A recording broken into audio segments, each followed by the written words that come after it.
ఇప్పుడైతే మేము పర్ఫ్యూమ్స్ తీసుకున్నాం అన్నమాట ఆన్లైన్లో. అవి వచ్చాయి 4 కలర్స్. మేము 4 మెంబర్స్ ఉన్నాం. మా ఇంట్లో 4 మెంబర్స్ ఉంటాం. డాడీ, నేను, మమ్మీ, తమ్ముడు. ఎవరికి ఏం కలర్స్ కావాలి చూసుకో.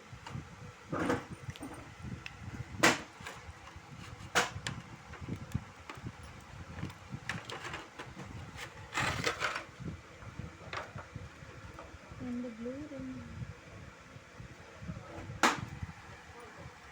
నా కలర్స్. నా ఫేవరెట్ కాదు బ్లూ, గ్రీన్.